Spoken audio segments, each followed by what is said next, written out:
Coming up on Locked On Dodgers, free agency has begun. I am going to predict 5 guys who are currently on the 40-man roster who I don't think will still be when spring training starts. I'm going to talk about Stan Kasten's comments about the potential youth movement with the Dodgers.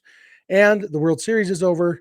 The Astros won it. I have some thoughts on that. So that's our plan for today. So let's get Locked On Dodgers. You are Locked On Dodgers, your daily Los Angeles Dodgers podcast. Part of the Locked On Podcast Network, your team every day.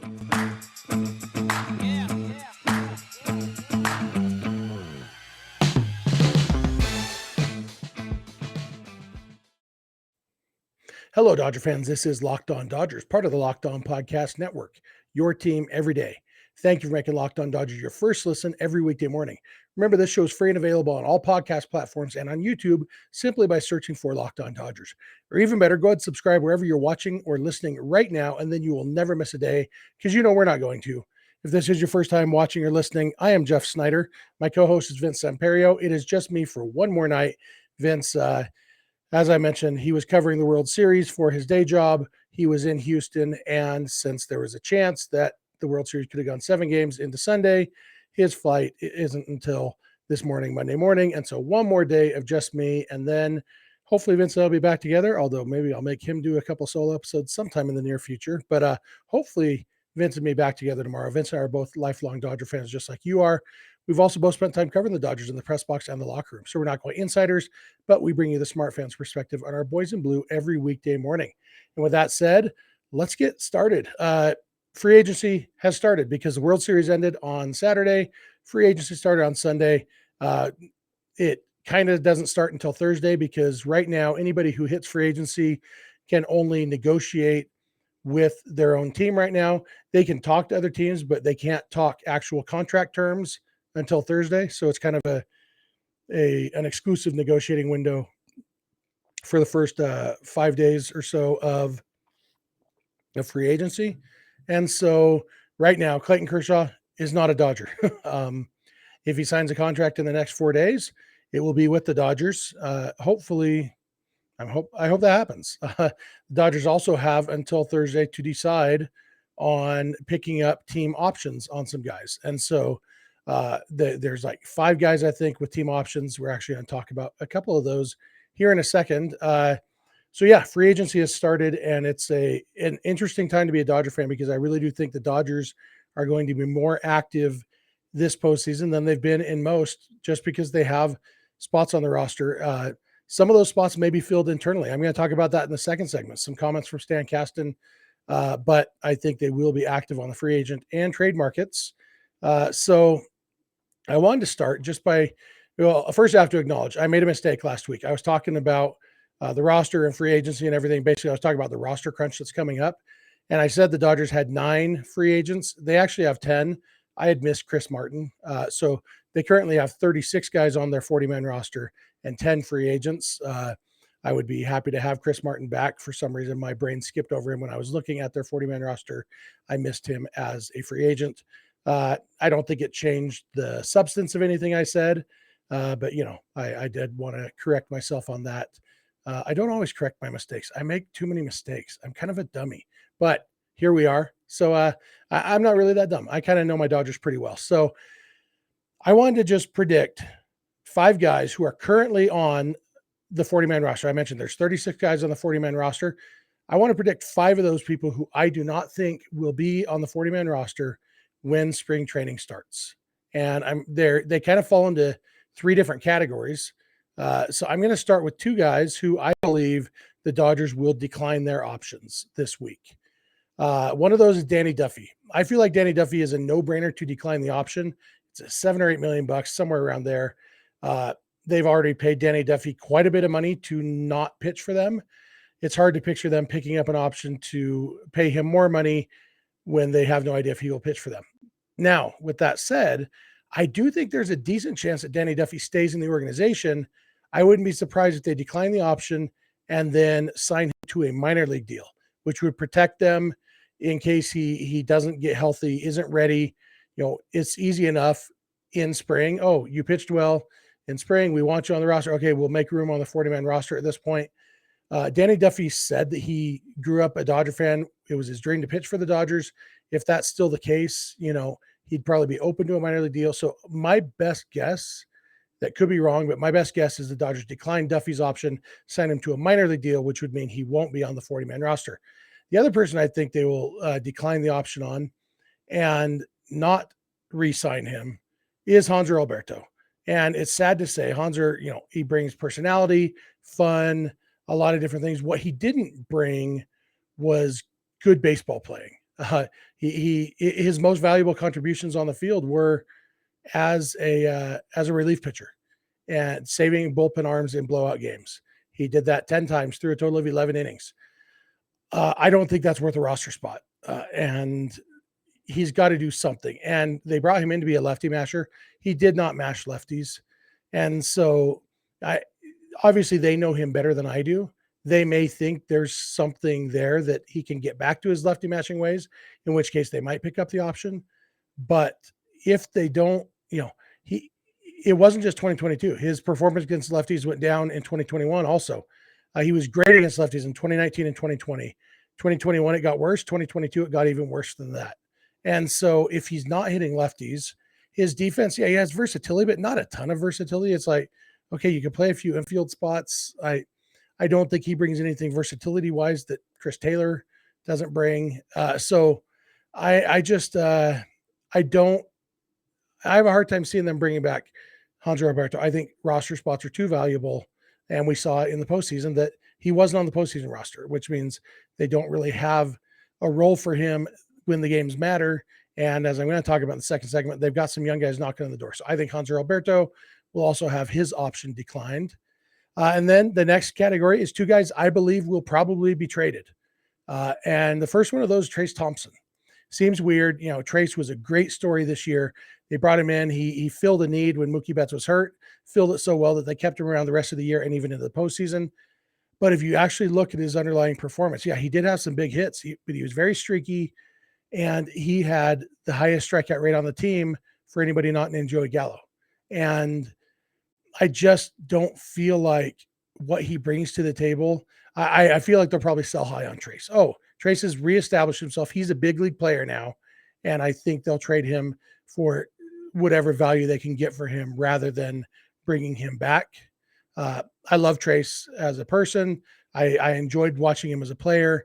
I think it was a great story this year. I don't know that he fits on the 2023 team, so I think he'll probably be traded. The other guy I think will be traded, who's currently on the 40-man roster, is Edwin Rios. I feel like Edwin Rios doesn't have a spot anymore.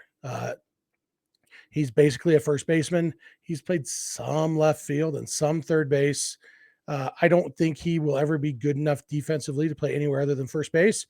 And the Dodgers have first base locked up pretty darn well. He could play DH, but the Dodgers, I don't think, are the kind of team that's going to commit a huge percentage of their DH at bats to one person. So I could see him as part of a DH platoon, the left-handed half of DH platoon, possibly. But I think it's more likely that the Dodgers trade him for a more specific need this offseason.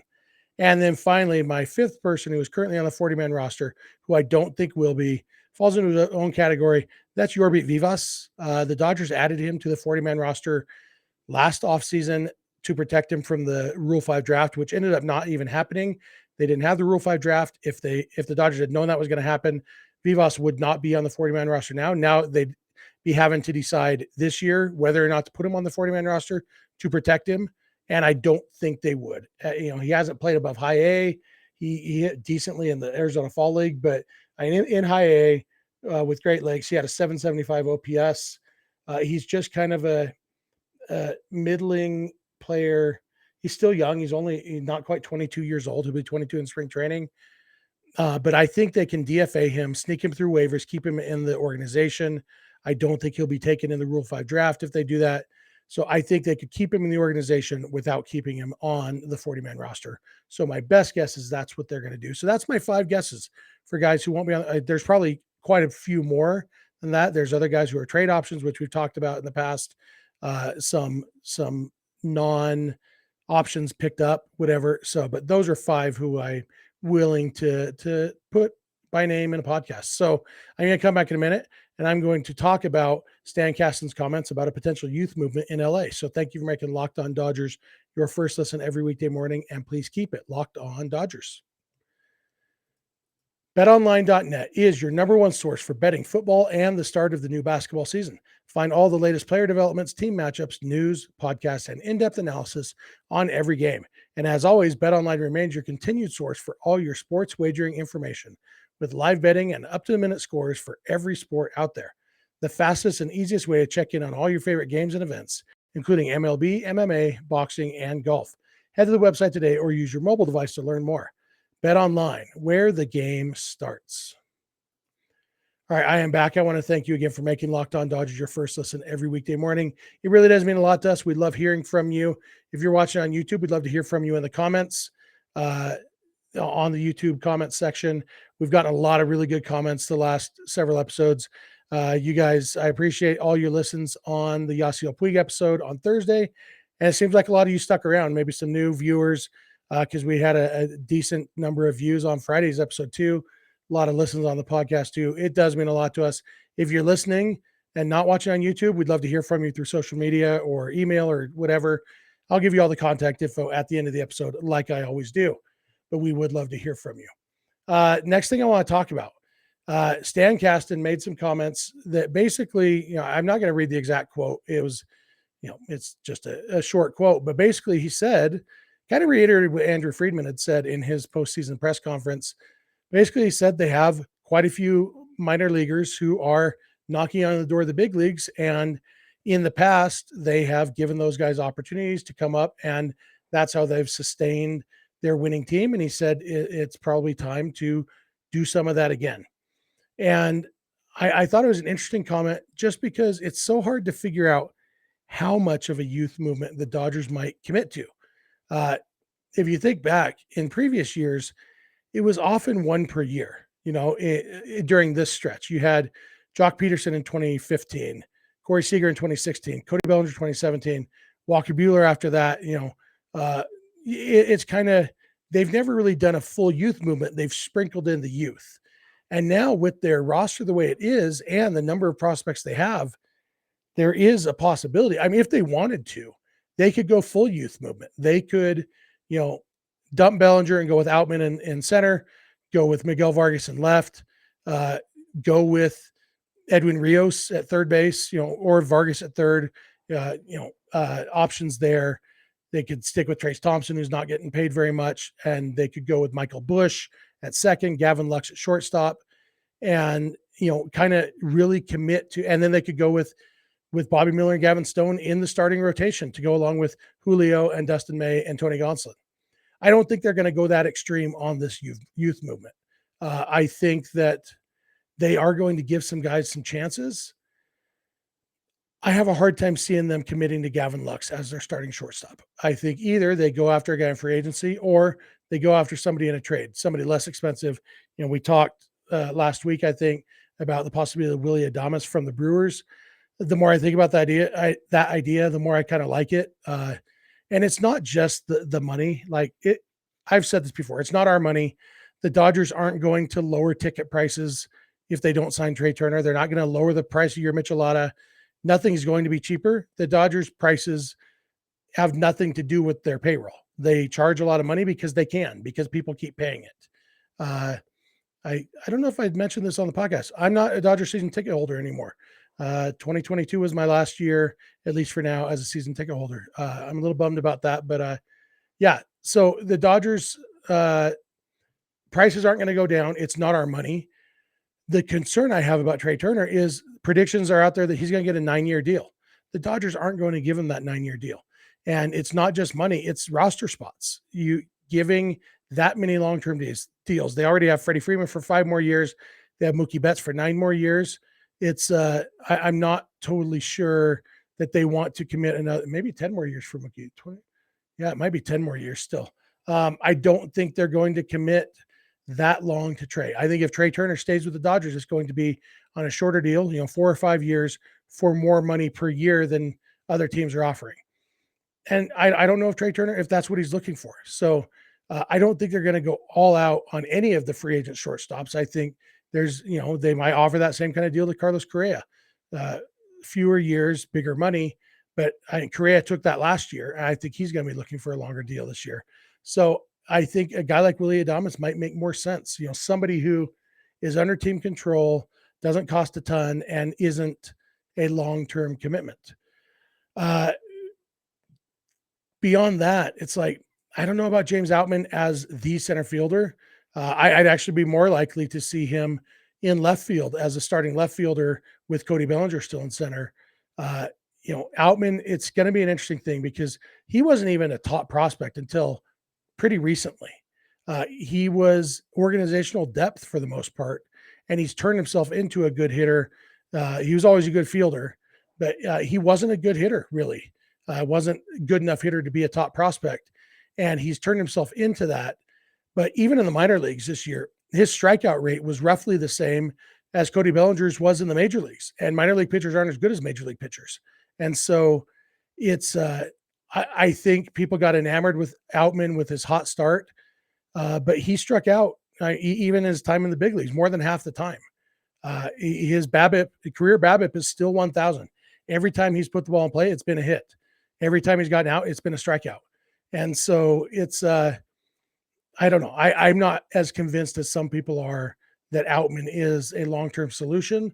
I could see him being part of the solution. I could see him making the roster as the fourth outfielder, kind of guy who plays at different times. And if Bellinger doesn't snap out of it, maybe they go with him. I don't know. But one guy who really intrigues me is Michael Busch. I think Michael Busch is a great hitter. I think he's ready for the big leagues now. It's kind of interesting. They drafted him as a first baseman and then turned him into a second baseman. And he is ready to hit right now. But with the shift going away, I don't know. And I'm not saying he's not ready defensively to play second base without a shift, but I'm not totally convinced that he is. And so that's going to be an interesting one if they're ready to commit to him as their second baseman, which would mean, either Gavin Lux at shortstop or, basically one thing I think either Michael Busch or Gavin Lux will be traded this offseason because I don't really see there being room for both of them on the roster, and they're both major league hitters.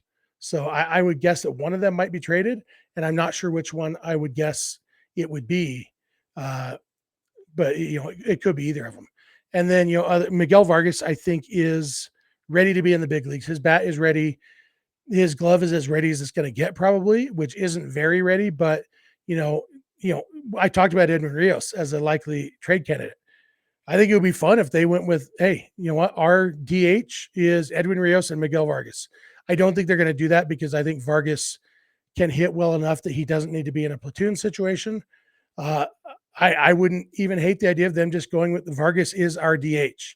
It's hard to see the Dodgers being one of those teams that does just use a DH, one guy at DH, and it's hard to see them using a 22-year-old as that guy, even if they did, which means they're going to have to find a defensive position for him somewhere. And I don't think it's third base. We do have Justin Turner, his option. I think he'll end up with the Dodgers, whether they just pick up the option or they decline the option and negotiate something different. I think Turner will be back. I don't think he's going to be playing a ton of third base next year, though. I think he'll be playing some third base, some DH, and some coming off the bench. But they also have Max Muncy, who played actually pretty well. A lot of people aren't thrilled with Muncy's defense. Muncy defensively was pretty darn good at third base this last year. So they've still got him. They signed him to an extension, which means it might be left field for Miguel Vargas. And he didn't play very well in left field, but he was working with Mookie Betts. He could put in the work. He's a good athlete. Maybe he can become a passable left fielder. So I feel like, Michael Busch and Miguel Vargas are the offensive players we're most likely to see as part of that youth movement. And then on the pitching staff, Bobby Miller and Gavin Stone, I think, are both basically ready for the big leagues, definitely will be within the first half of this next season. And it's hard to see them going with both of them in the starting rotation. Good news is guys are going to get hurt. I think they're going to bring Clayton Kershaw back. So he'll have his annual back injury, which will give somebody a time to make some starts. And maybe they go with one of them as part of the rotation to start the season, and the other one is the guy who fills in during injuries. Tough to tell, but I think both of those guys are ready, and I think both of those guys are too valuable to package them in trades. And so I think we're going to see both Bobby Miller and Gavin Stone pitching for the Dodgers at some point in 2023. The question is who else? I think Kershaw's going to be back. I think Tyler Anderson, there's a good chance he's going to be back. We know that Julio and May and Gonsolin are going to be back. We don't really know what May is going to give us. Don't know what Gonsolin's going to give us, both for different reasons. I could see one or both of them shifting to the bullpen for different reasons. A lot of different possibilities there. So this youth movement, like I said, the Dodgers have never during this 10-year stretch gone with quite that much of a youth movement with that many young players. Yasiel Puig was 2013. They've done one or two a year. I don't think they've really committed to it like this, like they might this year. But I do think they're still going to be a team that goes into the season expecting to win over 100 games in the regular season. That's what their roster is going to be constructed to do. And I don't think you can do that with a total youth movement. So I think it's going to be a balance of the two. And I think some of the youth movement we might see will be a movement of some of the youth to other organizations in trades. That's my thoughts on those comments. I made some similar comments and some different ones on an episode that I just recorded on Sunday afternoon of the, what's it called? The Bleed Los podcast. Yeah, the Bleed Los podcast. I'm going to be on that. I think it drops today also. That's where I actually workshop that line about the youth movement being a movement of youth. If that sounded totally polished and professional, it's because I said it on that podcast just a couple hours ago. A little behind the curtain stuff, but sure, check that out. We talked for, I think, an hour and 20 minutes, so longer than you usually get on this podcast. Talked about a lot of stuff, so check that out. I'm not intimidated by other Dodger podcasts. I think I said this at the end of that show too. I think there's room for a lot of people loving and talking about the Dodgers. And remember, we're all better than fans of other teams just because we like the better teams. So speaking of other teams, specifically inferior teams that nobody should like, the Astros won the World Series. I'm going to come back in a minute, and I have some thoughts on that. So thank you again for making Locked On Dodgers your first listen every weekday morning, and please keep it Locked On Dodgers. All right, I am back for one last segment. Thanks again for making us your first listen. It really does mean a lot to us. I will give you all the contact info at the end so that you can reach out to us, or you can comment in the YouTube comment section if you're watching there. I do appreciate one person commented on the Yasiel Puig episode suggesting ways for me to lose weight, which it actually did appear to be a sincere, genuine, helpful comment. And I'm not offended by that. I was a little bit offended that she lied and said I looked to be a bit overweight, and I think I'm a bit more than a bit overweight. So yeah, but you can also comment talking about what we actually talk about on the show. But that's baseball season is officially over, which means it's now officially Christmas season. As you'll recall, the 4 seasons are spring training, baseball season, Christmas season, and January. So we are now officially into Christmas season. Some people say, what about Thanksgiving? That marks the midpoint of Christmas season, just so you know. One of the great things about Thanksgiving is that it's part of Christmas season. You could call it the holiday season if you prefer, so that it includes both holidays. For me, I'm happy enough knowing that Thanksgiving comes in the middle of Christmas season. And when you're done with your turkey that night, you sit down and you watch Elf to kick off the Christmas movie portion of Christmas season. But, for me, Christmas season starts when the Dodgers are done playing baseball. So it started a few weeks ago for me. But now for everybody, baseball season is over. As much as it sucks to lose the World Series, at least when the Dodgers lose the World Series, baseball has the decency to stop being played. It's hard to watch. And I know we all love baseball. And so we're all kind of interested. We all watched, some probably. I don't think we watch with nearly the fervor that we would have just this matchup. I think probably most Dodger fans were rooting for the Phillies in this World Series. The Astros ended up winning 4-2. They won the last 3 games of the series. Astros were the second best team in baseball during the regular season. Very deserving World Series champion. And what I was surprised to find was I wasn't that bummed about the Astros winning it. Basically, if it's not the Dodgers, and this has kind of always been my philosophy. If it's not the Dodgers, I don't really care who it is. And I thought there might be an exception this year for the Astros. But I didn't actually find myself caring that much. I don't think I would have. I definitely would have been happier if the Phillies had won it because I was rooting for the Phillies, but it's not like I would have been thrilled. In 2016, I actually found myself happy for the Cubs because it had been so long, blah, blah, blah, blah. The Dodgers weren't quite at that point. I feel like it was 2017 when the Dodgers really got our expectations up. And so 2016, we were almost still in the just happy to be here kind of mode. So I was okay rooting for the Cubs against the Indians that year. This year, like if the Phillies had beat the Astros, I would have been fine, but I don't think I even would have like felt that happy about it. It was just, yeah, I'm rooting for them, but it's really more formality. In fact, on Saturday, I didn't even watch any of Game 6, the final game of the World Series, not because I was boycotting it or anything. We had family obligations. It was my brother-in-law's birthday. Went out for Indian food with him and just hanging out with the family. And I did pull up on my phone sitting there at the Indian restaurant. I pulled up the score. I saw Schwarber had hit a home run. So then I just turned on the little game cast and just kind of had it on the table and saw Alvarez hit his 3-run homer. And then I turned it off and figured Astros are going to win. Okay, whatever. And they did. And that was about it for me. I think I watched some of all the other games, but the first 2 games I was in an Airbnb and the volume on the TV didn't work. So I just had it on as background. And like the main point of watching the World Series this year was to hear Joe Davis's voice. So it was kind of a bummer that way. I watched some of the other games. I wasn't that into it, but I did find I don't have those anti-Astros sentiments that I thought I did when it actually comes down to they actually won the World Series. I think it's a combination of 2 things. For one, the Dodgers won the World Series 2 years ago. And that when the Astros cheated to steal the World Series from the Dodgers, that continued a long, decades long streak of the Dodgers not winning the World Series. So I had hard feelings about that. I still do. But the Dodgers winning in 2020 changed that a little bit for me. And the other thing is there's really not that many guys left from that 2017 Cheaters team. Obviously, Alex Bregman with his comically large head on his comically tiny body, I don't want him to be happy, but whatever. Jose Altuve. I used to really like Altuve. Altuve was actually one of my favorite players before I found out about the cheating scandal. He was a reason in 2017 that I was not okay with the Dodgers losing, but one of the silver linings or something in that cloud was, well, I like Jose Altuve.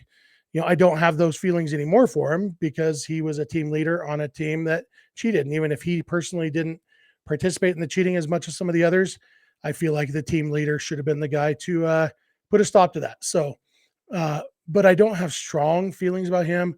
Yuli Gurriel, whatever. And then I think Verlander and McCullers are the only 2 left from that team. And so it's a different team. I've seen a lot of Dodger fans saying they're happy for Dusty Baker. And I guess I am too. I don't have strong Dusty Baker feelings. I was born in 1977. I started collecting baseball cards in 1984, started really paying attention to the Dodgers in 1985 when I was 8, or the year I turned 8. And beyond that, it's like, so Dusty Baker was barely on my radar as a Dodger. I think of Dusty Baker as a Giants manager and a Reds manager and a Cubs manager and a Nationals manager and now an Astros manager.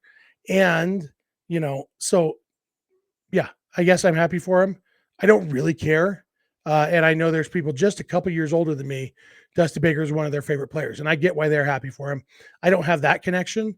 I do think Dusty Baker being the manager makes it easier to assume that this team is winning legitimately because I believe Dusty Baker actually possesses leadership skills that the Astros manager in 2017 didn't possess.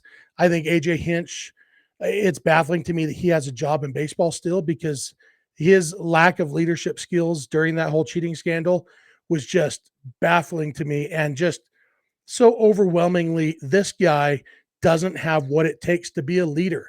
And it's crazy. And I don't think it's a coincidence that the team he now manages underperformed and didn't meet expectations. He used to manage the D-backs. They sucked. They fired him. Astros hired him in the World Series while cheating. And then he got fired for not having leadership skills. And then now he's a manager again, and his team's not good. I don't have much respect for AJ Hinch. I have more respect for Dusty Baker as a leader.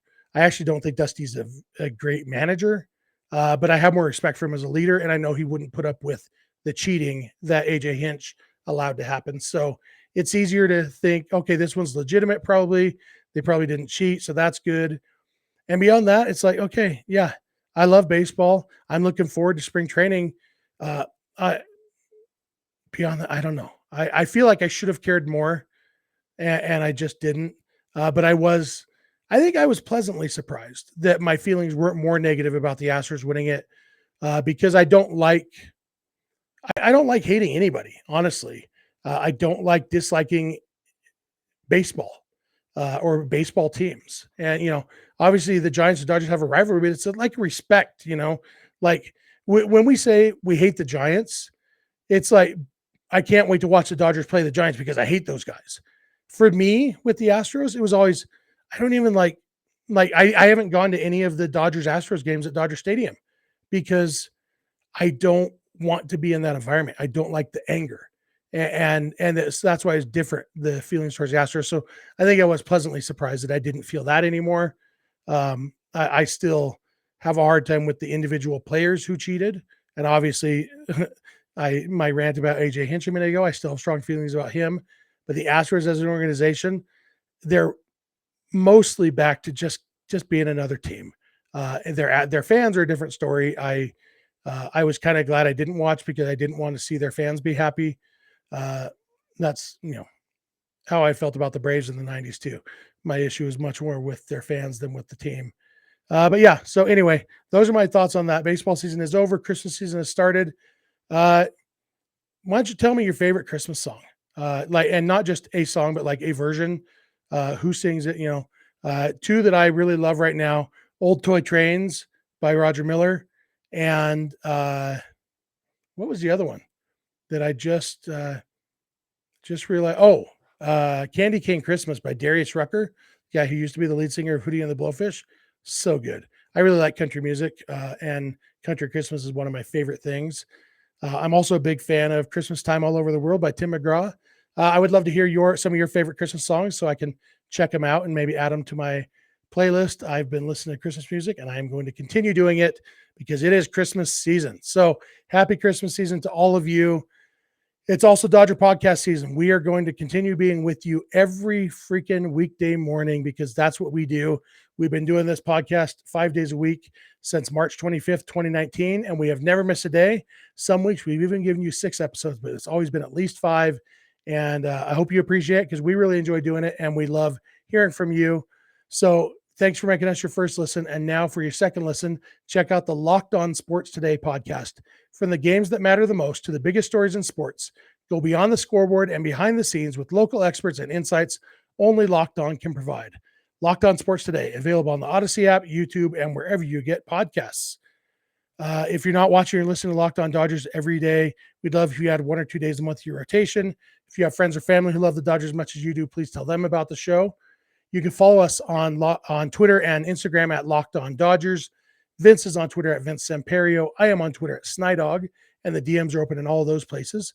Our email address is lockedondodgers@gmail.com, and our phone number for voicemails or text messages is 323-863-LOCK, 5625. We are here every weekday morning, and we hope you'll be here with us. When you get in your car or sit on your couch, tell your smart device to play podcast Locked On Dodgers. And remember, you don't have to agree. You just have to listen. We'll talk to you tomorrow.